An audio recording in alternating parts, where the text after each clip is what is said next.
Christmas. Yeah. What a fun time for us as coaches and our staff and everyone that loves Oklahoma football to celebrate at Christmas time all the new young men and families that we get to welcome into our family. Incredibly proud of our staff for putting together an amazing class up to this point in time.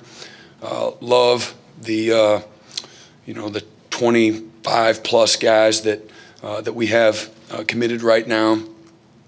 14 different states represented and counting. Met tremendous needs and have a foundational player in Jackson Arnold at quarterback. Addressed the lines of scrimmage with up to this point in time 5 defensive linemen and 4 offensive linemen, and again more to come. We've got length and speed on both sides of the ball at skill. 2 terrific running backs and Caleb Hicks and Dalen Smothers from North Carolina and Texas, and love our receivers outside that could take the top off the defense, and Keon Brown and Jaquez Petaway. And then our versatility in our back seven is really special. In my opinion, Lewis Carter was a top 5 linebacker in the country with his speed and instincts, his agility. He's every bit as good as a running back as he is a linebacker. If you understand the history at Tampa Catholic with Coach McIntyre and what he's building there, and what they were able to do this year, beating perennial powers and in Berkeley Prep and also crosstown rival, and the places he's been able to help take that program really special. And Sammy Omosio, another versatile outside linebacker from Crandall, just a fantastic football player. And then Phil Picciotti, who I felt like was one of the most violent middle linebackers. Just can't block this guy. Violent hands, great instincts, really what you want to be strong on a defense, to be strong on defense, just being strong up the middle.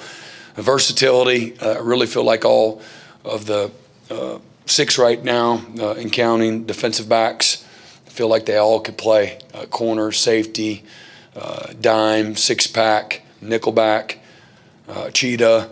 These guys are long and fast and instinctive. Kendall Dolby, Jacoby Johnson, Eric McCarty, Dave McCullough, Makari Vickers, and Josiah Wagner. Just a tremendous group of athletes and intelligence, instincts, ball skills. The lines of scrimmage on both sides of the ball is incredibly important, and we're still recruiting to those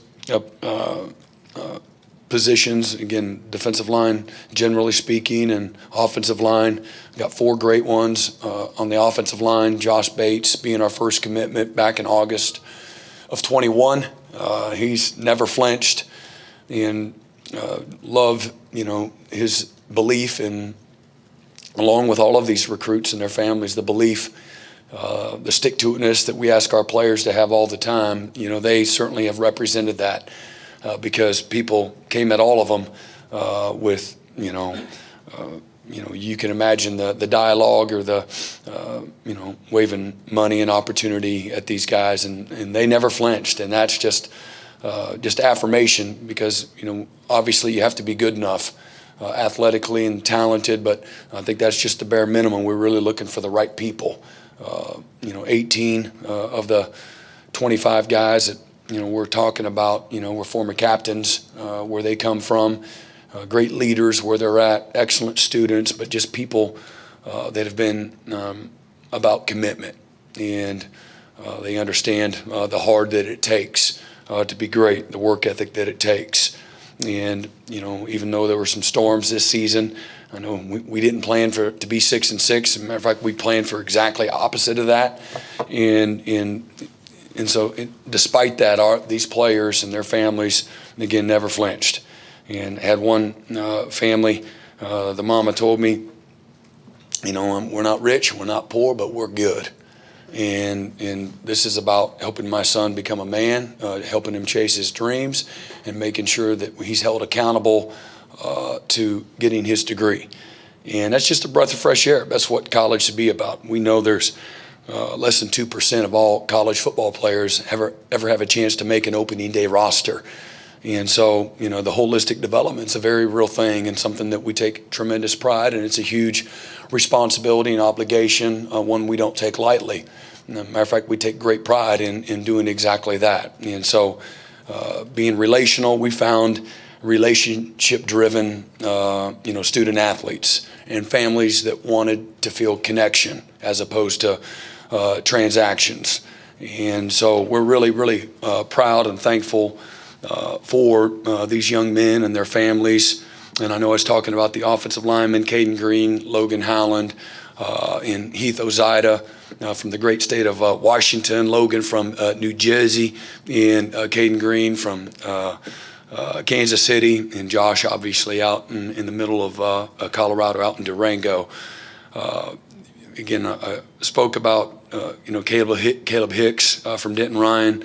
As good a football as you'll see in high school, week in and week out. He was the best player on the field, just tremendous power and strength, and runs through trash very well, really runs behind his pads well. Great young man, ran with toughness. And then Dalen Smothers, who just as a sophomore was a Gatorade Player of the Year in a very fertile state in North Carolina.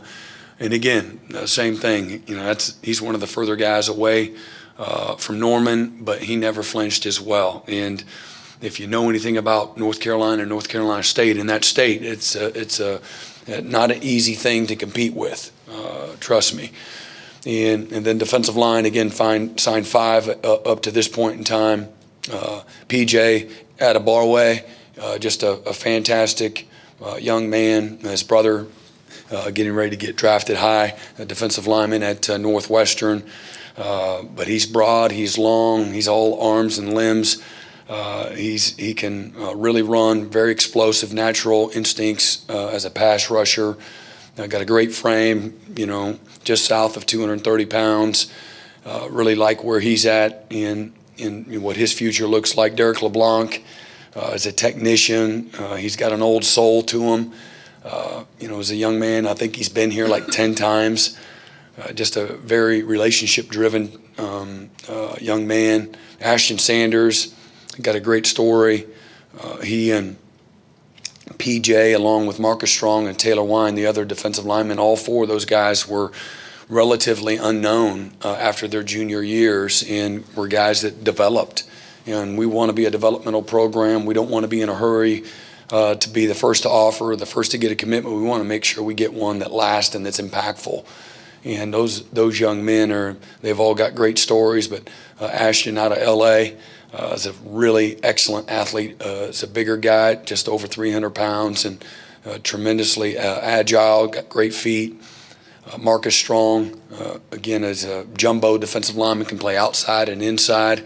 And then Taylor Wine, again, another broad and long and high motor guy that can rush the passer, plays with tremendous effort at a really high classification against good competition in the state of Tennessee.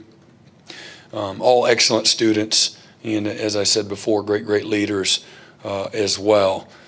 Cade McIntyre, love his versatility, can play on either side of the ball, and there's lots of guys that could play on either side of the ball. Jacoby Johnson, Makari Vickers, Josiah Wagner, Dalen Smothers would be a monster safety. Again, he's going to be a great running back for us, but Dalen Smothers, love his, again, versatility. Jaquez Petaway, he could lock down on either side of the ball. And then Cade McIntyre, a guy that we really felt would be an impactful player at both linebacker and tight end, and asked him which side of the ball he'd prefer, and he chose tight end. So these are the guys that are committed up to this point in time. Again, as I said, leaders, great students. We're looking for young men that are looking for the things that we value, that we talked about many times over the last 12 months: relationships, education. They value structure and accountability and discipline. They're looking for connection, not only in the present, but forever. These are young men that care about their legacies and leaving their mark somewhere, and being committed to something that at a place like Oklahoma that represents excellence. I'm really proud of our staff and all the people internally, J.R. Sandlin and Lee Davis, amongst others, Drew Hill and JP just did an outstanding job, relentless in their work, in the coaches, finding the right guys that are going to fit the profile that we're looking for here at Oklahoma.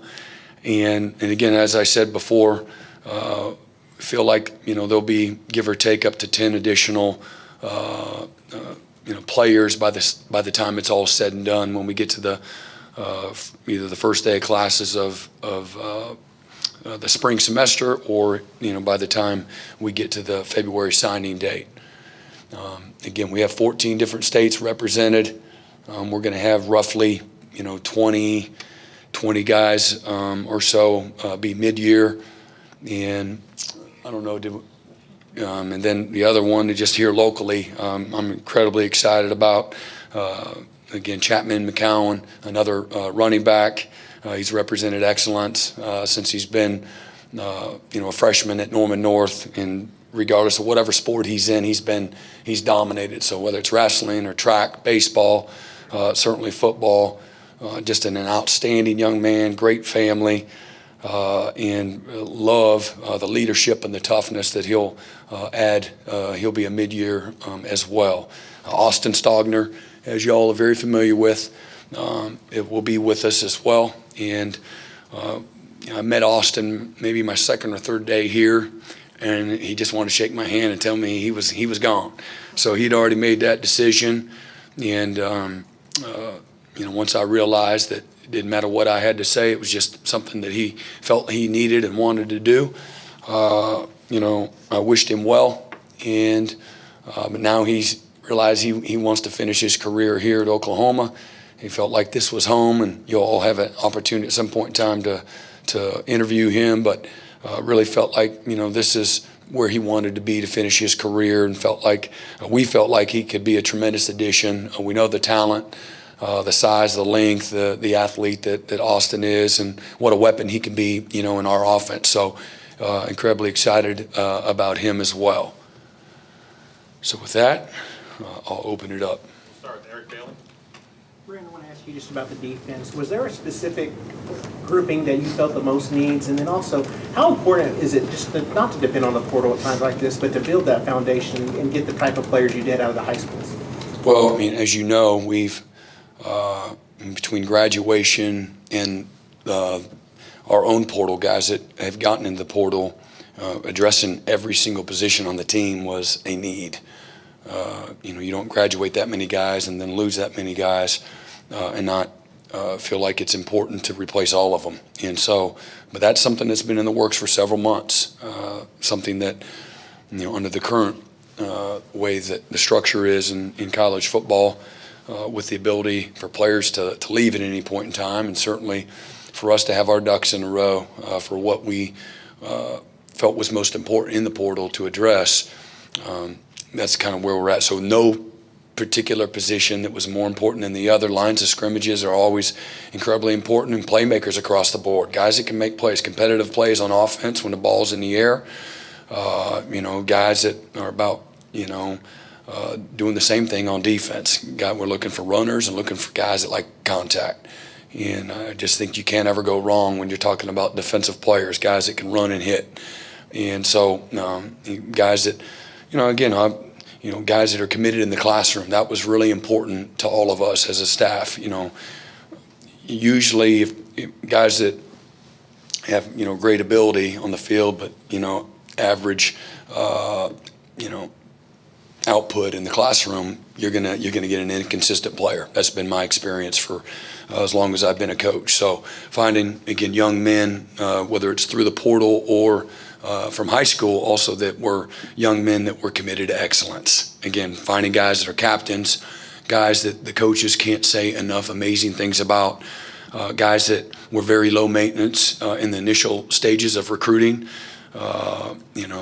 Again, I love where there's an NIL, our collectives and our philosophy. I love where we're at. I think it's a very excellent place, and it's going to lead to a healthy locker room. Certainly, in this arena, I don't think there's any perfect place, but I do love where we're at, and I'm going to stick to our philosophy that way. But very few conversations about that. And not that that's not important. I've said it many times. I had to get student loans so I could have a little extra money in my pocket as a scholarship athlete. So I value the opportunity to let these players take advantage of the stage, but don't get distracted. Distracted people get distracted. Distracted people distract people. And so I want to find guys that were very simple, very focused and driven. Again, education, becoming the best player that they can be. They're leaders in their particular locker room, and they're going to bring out the best in people and young men that had a blue collar mindset. That's the profile that we're looking for from all the other stuff. Outside the ability to run and hit. And again, these are young men that represent what commitment looks like, in my opinion. Yeah, Brent, I think the word you used describing Jackson was foundational. How important was that to add him as early as you did in not only what he brings to that position, and obviously the leadership there and the importance of that, but also helping recruit and add other guys to this class as it's going on? Yeah, and we've seen there's some guys that they commit to a school early, and then they think you save a spot, and then they go and they keep getting recruited for the next couple of years, and then maybe they commit and decommit a couple other times, and that's like a cool thing or something. What I love about Jackson Arnold, he's one of the first young men that I visited with in my office a year ago, last January, and he and his family had an amazing conversation with them. He was incredibly anxious. I wondered, does he got to use the restroom? What? I mean, he was just antsy. And he was just nervous. This was the moment for him, and they had taken several trips, including to Oklahoma prior to that. Certainly a different staff, but around the country, and he was at a really good place. But he knew what he wanted, and the best of the best, they know what they want, and when they see it, they take it. If that's the A gap, if that's the run through, if that's the anticipation of guys, I'm going to throw him open, they take it. They take their shot. And that's what he did. And not only that, he knew exactly what he was signing up for. And again, from the beginning to the end, zero maintenance. And he's been recruiting in a great way for us for the last several months. And never, again, ever wavered or questioned what his opportunities were here or the direction that the program is going. So love the leadership, amazing family, Sharon and Tom, just great parents, and he's everything that you want. He's confident, he's tough, he's competitive, he's very patient, he's loyal, and again, he brings out the best in people.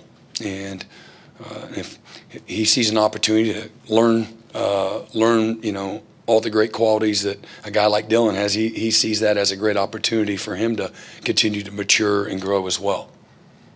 Mm-hmm.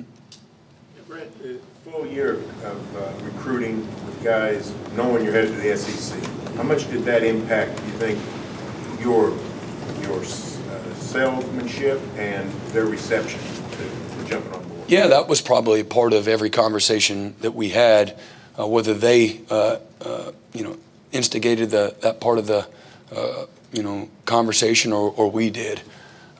So I think that's an attractive thing. Certainly not a deal breaker, but I do think it's an attractive, because I believe in the program, not necessarily the conference. You don't choose a school because of a conference. You choose it because of the program and the people and the programmatically and the history and the success, things of that nature. But I think it's another that you can put on the end of a whole long list of ands for us, and going to the SEC at some time, in the near future. You spent 10 years recruiting against the SEC for Clemson. Yeah. How much of was that something you had to overcome, or was that pretty easy to get the guys you wanted in the face of that? Yeah, no, that's a great question, and I think the easy target was the ACC, or attack the conference, and so like I said, we stood on, just like when I was here, or even at Kansas State for that matter, looking at the program and the success that the program has had. And that's why because that's where you're going to be. You're not going to be in a conference. You're going to be in a program.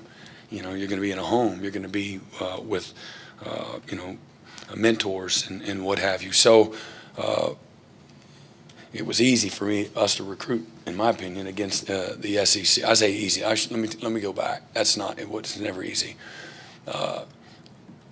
We had good success recruiting against SEC schools in a very competitive arena.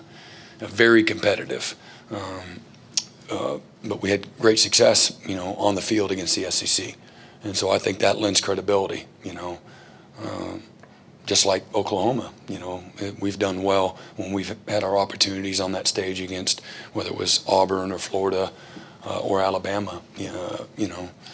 We've won our share, and I think people recognize that. Brent, you've often talked about defensive line and what it means to your defense and things. You talked about the 5 guys you've had and things. Talk about this group, because I know a couple of them are rush ends and defensive ends and things, but do you feel like you were able to get guys that can play across the entire defensive line? Yeah, no question. I don't see, PJ or Taylor really being inside guys. Could they at some point in a sub package on third down? Certainly. But we've got a couple of ends, and we got 3 tackles, and we're still working diligently to add to that group of guys. But again, love the versatility of the group. What I really like about all of them, they all can rush the passer. So we got the instincts and the skill to be able to rush the passer relative to their positions. They got length, size, and then we got the best strength coach in college football, and Jerry Schmidt, that'll and an amazing nutrition program and sports science as well, that's going to give these guys an opportunity to grow into their bodies and their frames and develop into outstanding defensive linemen. Jacob Lacey's another guy that's coming in. Can you talk about him yet? My understanding is that I cannot. Not that there's any cause for alarm. Yeah, Brent, just sort of the balance between going through the high school recruiting ranks or the transfer portal, especially when you get to these last couple weeks, and trying to figure out what's the best avenue to choose. Yeah, the best avenue is who can come in and make an immediate impact, make us better at positions of need, better than what we might already have, or and then finding the right people. And there's several guys that we turned down that we feel like are excellent players because they weren't quite what we're looking for from a totality standpoint. And I think having guys that are right fit's important. It's whether you're choosing a staff member or you're choosing a player. You want guys that are going to value the same types of things that you value as well. And so there's that balance, and you address if you felt like you were good, the scholarship numbers aren't infinite, and you have your what the limitations are at 85, and so for us, we're conscious of what is the most desperate and dire need, and as opposed to this guy's pretty dang good, but we need more help over here. This guy's probably could play for us right away at another spot, but if which one do we need the most help at? And so you got to make some of those decisions as well. And so that's what we did. Okay, Jesse? Brent, you've touched on it a little bit, but wanted to ask you about PJ. Just what did that recruiting process look like with him, and how big is it to add a guy like him just on the defensive line? Yeah, again, Miguel and the defensive staff identified PJ last January as a guy that we really felt could grow into something special, and developed the relationships with him, and was pretty lightly recruited until about midway through the summer, and then things really started getting heated up for PJ. But again, knowing his family and the type of people that they are, he's a very loyal. Going to do what he says he's going to do, and really never had a problem, whatsoever with him. Although people continued to try to recruit him, he did a great job of managing that along with his family. But he's got tremendous upside. Again, he's about the work. Excellent student. Got tremendous humility. Incredibly intelligent. Great talent. Natural pass rush ability. Mm-hmm. Brandon Drum? How hard is it to manage your official visits with the transfer portal and the high school recruiting? Because you lose, say, 20 guys at graduation, and then you lose 17, 20 plus to transfers. How do you manage that? Because you still got to fill those spots, right? Yeah. And you only have a limited amount of official visits. Yeah, and you go back to, the turnover that we had when I got here, which is not ideal. So we needed to visit guys. It's a calendar year, so those guys that we brought in last year also count, and so that puts tremendous strain on you. And then again, you have to evaluate every situation on its own. If it's somebody locally, maybe you don't have to use an official visit. If it's somebody that maybe you recruited out of high school and had been on campus before, maybe that's somebody that you don't have to, use one of those visits. So, they're getting ready, we believe, sometime in the next several weeks to pass a rule where they expand, the visit count because of the portal issues. But, they haven't addressed it, unfortunately, yet. So I think, under the circumstances, we've done a pretty dang good job of making it work, but it hasn't been ideal. It's been something that's been difficult, for us to. It's been challenging to navigate. Would it be a 1-for-1, like with all That's one of the proposals, that it would be a 1-for-1. So you get a guy in the portal and you gain an additional visit. There's even. The proposal to be unlimited with the visits, where the players get unlimited visits. I think it would be pretty chaotic. I don't see how that makes sense. I'm just a parent, and I'm trying to help your kid go through, navigate a recruiting process. I think 5's pretty good, but some of the stuff we've done, I don't know. So we'll see. Okay. Coach is on a tight schedule today. I've got time for one more. Coach, you can talk about Jacob Lacey now, if you would like. Okay. Got the approval. So Jacob Lacey, that'd give us 6 of them. And Jacob's a guy that we had a relationship with while we were at Clemson. Again, he's been a leader, incredibly tough and versatile. Probably going to be just an inside guy, but a guy that understands leverage and how to play the game. He's got a good foundation of fundamentals and moves well. He's a young man that we really felt like would be able to mentor some of the younger players. He's got great maturity, but natural leadership skills, and would bring great value to our locker room. Having played at Notre Dame and having college experience, we really have losing. I think we lost 6 inside, and I think 9 total defensive linemen from graduation to some of the portal. We had obviously, the one that came out early as well. So, that's 9 guys that, that's a bunch of guys all at once on your defensive line. So Jacob's a guy that we really are excited about, be here, at mid-year. John Hoover, back. Right. Because the transfer portal is still pretty new and you're still navigating the nuances of it, if you put a lot of time and effort, resources into recruiting a kid and he does go somewhere else at the last minute, does that close any doors for you? Do you have to keep those doors open now more than ever because of the way the transfer portal works? So you're saying keep the doors open for him? Yeah. If he chooses to go somewhere else? If he chooses to go somewhere else. Is that bridge burned? I wouldn't say it's burned. I wouldn't say really don't know. I think you would evaluate each situation and how the recruiting went. Haven't really, I mean, in the day in the life of a recruiter, you have to already anticipate what's next. That, okay, you have this amazing product, this amazing opportunity, but a lot of people have the same things to offer, whether we like to see that or not. That's how I've always looked at. So what are you going to do if that doesn't work? What's the next, best plan, option? What are we going to do? Or maybe we like to be very, individualized, and instead of going after 3 of them for one, in a situation like that, let's go all in, and if we come up short, we know what we're going to do next, but try to be genuine and sincere with the one that we want, with one at a time. Does that make sense? Yep. Sorry, we have to end. Coach, Okay. Thank you, everybody. All right. Happy holidays.